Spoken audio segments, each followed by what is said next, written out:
Hola, en este vídeo vamos a ver cómo podemos reparar un agujero o cualquier desperfecto en la madera. Nosotros concretamente vamos a reparar una puerta a la que se le ha soltado la manilla al tirar demasiado fuerte de ella y romperse la zona de la madera que hay tras la misma.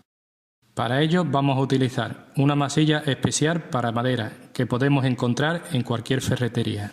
Este tipo de masilla está disponible en varios colores. Recomiendo elegir un color lo más parecido posible a la madera que vamos a reparar. Sacamos el eje de la manilla y comenzamos a aplicar la masilla.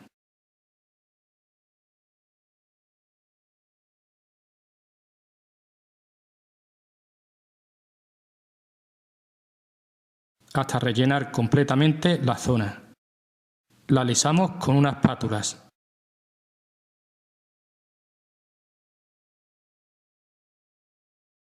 Esperamos aproximadamente una hora a que haya secado y hacemos el acabado con lija, primero con una basta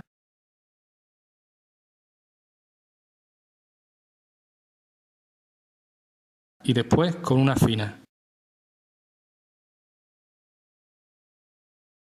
Ahora esperamos a que la pasta se haya endurecido totalmente. Esto puede ser unas 3 o 4 horas.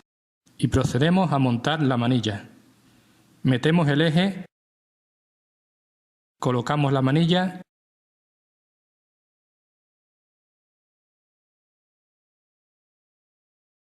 los tornillos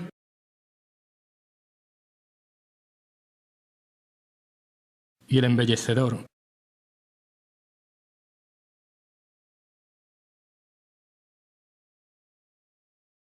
Trabajo terminado. Si este vídeo te ha resultado útil, por favor pulsa like y compártelo. Muchas gracias por tu atención. Adiós.